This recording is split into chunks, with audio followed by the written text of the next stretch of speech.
Hi friends, कैसे हैं आप। आई होप कि आप सभी अच्छे होंगे। जैसा कि मैंने आपसे अपनी पिछली वीडियो में प्रॉमिस किया था कि मैं अपनी नेक्स्ट वीडियो इस टॉपिक पर बनाऊंगी कि दुनिया में जीवन की शुरुआत कैसे हुई। मतलब कि दुनिया में पहले अंडा आया या मुर्गी, या फिर पहले मुर्गी बाद में अंडा। खैर, ये तो मजाक की बात थी।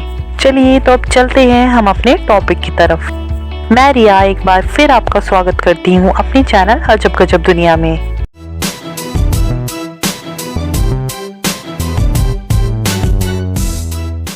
आज मैं इस वीडियो में आपसे बात करने वाली हूँ कि हमारी पृथ्वी पर जीवन की शुरुआत कैसे हुई। अगर सोचा जाए कि पृथ्वी पर जीवन की शुरुआत कैसे हुई तो इससे बड़ा सवाल शायद ही कोई होगा। ये तो मैं आपको अपनी पहली वीडियो में बता ही चुकी हूँ कि हमारी पृथ्वी कैसे बनी। जिन्होंने मेरी पहली वीडियो नहीं देखी वो नीचे डिस्क्रिप्शन में दिए गए लिंक की मदद से मेरी पहली वीडियो देख लें।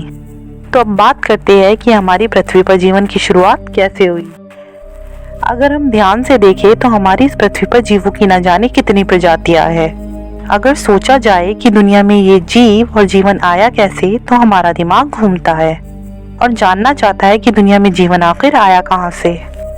तो चलिए जानते हैं कि हमारी इस पृथ्वी पर जीवन की शुरुआत कैसे हुई।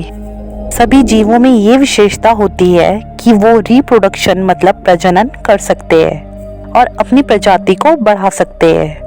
इसकी वजह ये है कि जीवों का शरीर ऐसे पदार्थ से बना होता है जिससे वो अपने आसपास से पोषण लेकर अपने शरीर में वृद्धि कर सकते हैं और अपने जैसे जीव बना सकते हैं। अब सवाल उठता है कि ऐसा पदार्थ सबसे पहले बना कैसे, मतलब जीवन की शुरुआत कैसे हुई।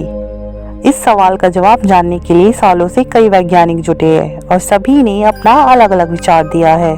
रसायन शास्त्री अर्हेनियस ने जीवन की उत्पत्ति के बारे में ये कहा कि जीवन की शुरुआत पृथ्वी पर ना होकर किसी अन्य ग्रह पर हुई थी और फिर वहां से जीव बीजाणु यानी स्पोर्स के रूप में पृथ्वी पर आए। मगर ये इस बात को एक्सप्लेन ही नहीं करता कि पृथ्वी पर जीवन की शुरुआत कैसे हुई, बल्कि इस बात को एक्सप्लेन करता है कि जीव कैसे फैले।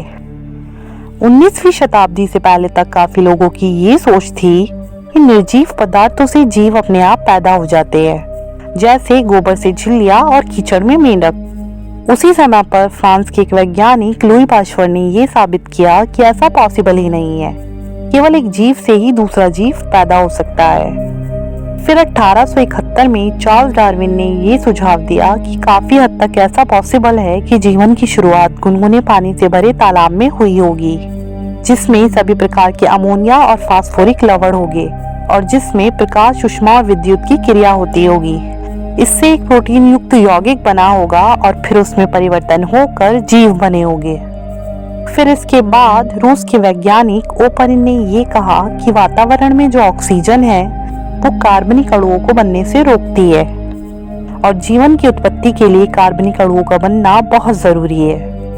किसी बिना ऑक्सीजन वाले वातावरण में सूर्य के प्रकाश से कार्बनिक अणुओं का एक आदिम शोरबा बन सकता है और जिसमें फ्यूजन होकर नन्ही बूंदें बनी होगी और इनके मिलने से इनमें वृद्धि होकर अन्य जीव बने होंगे।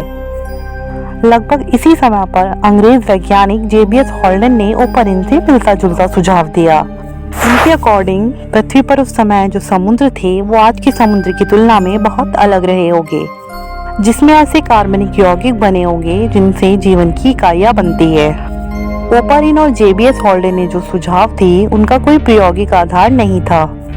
तब सन 1953 में स्टेनली मिलर नाम के एक स्टूडेंट ने अपने प्रोफेसर हैरोल्ड यूरी के साथ मिलकर उनके निर्देशन में प्रयोग की योजना तैयार की और फिर मिलर ने प्रारंभिक पृथ्वी के वायुमंडल जैसी परिस्थितियां उत्पन्न की। मिलर इस प्रयोग के जरिए ये देखना चाहते थे कि ओपरिन ने जो कहा क्या वैसा हो सकता है। इस उपकरण में उन्होंने एक गोल पेंदे का फ्लास्क, एक इलेक्ट्रिसिटी बल्ब, संगणक लगाया था।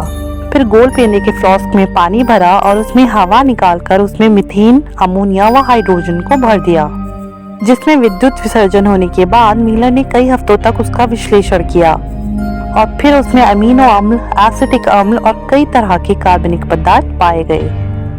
मिलर ने अपने प्रयोग में सक्सेस पाई और इससे ओपरिन के सिद्धांत की पुष्टि हुई और इसके बाद भी कई वैज्ञानिकों ने अपने नए नए सुझाव दिए। इन सभी वैज्ञानिकों के हिसाब से आज भी ये पूरी तरह तो नहीं कहा जा सकता कि जीवन की शुरुआत कैसे हुई, पर काफ़ी हद तक ऐसा कह सकते हैं कि पृथ्वी पर जीवन की शुरुआत आज से लगभग 3.8 अरब साल पहले हुई थी और उस समय के समुद्रों का पानी आज के समुद्रों के पानी से काफ़ी अलग था। तब समुद्र के नीचे कुछ ऐसी क्रियाएं हो रही थी जिसमें hydrogen, oxygen, carbon, nitrogen, methane, ammonia आदि गैसों ने मिलकर जीवों की रचना शुरू कर दी थी। सबसे पहले बैक्टीरिया के रूप में जीवन शुरू हुआ।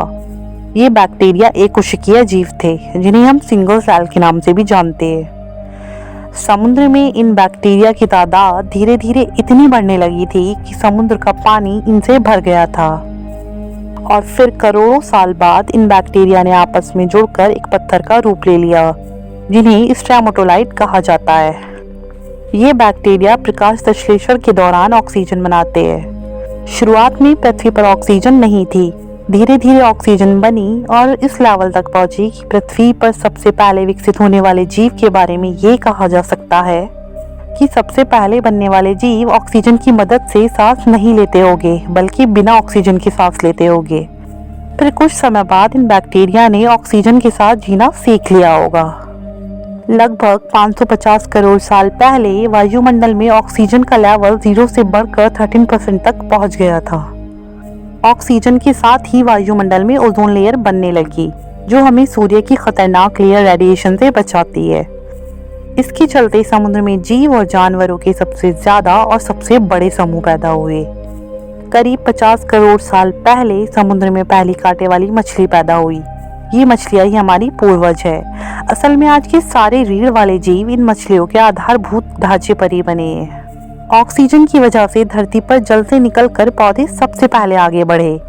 करीब 40 करोड़ साल पहले जीव भी आगे बढ़ने को तैयार हो गए। पृथ्वी पर फैलने के क्रम में सबसे पहले महासागरों से बाहर आए एम्फीबियंस और फिर रेप्टाइल्स का महासागरों से संपर्क टूटने के बाद वो धरती की दूसरी जगहों पर जाकर बसने लगे। इससे उनके अंदर नए नए अंग विकसित होने लगे और इसी तरह से जीवों की अलग अलग प्रजातियां बनी। आज की वीडियो में इतना ही। अगर आपको मेरी वीडियो अच्छी लगी हो तो मेरी वीडियो को लाइक करें, शेयर करें, कमेंट करें और ऐसी ही अजब गजब स्टोरीज देखने के लिए मेरे चैनल को सब्सक्राइब करें।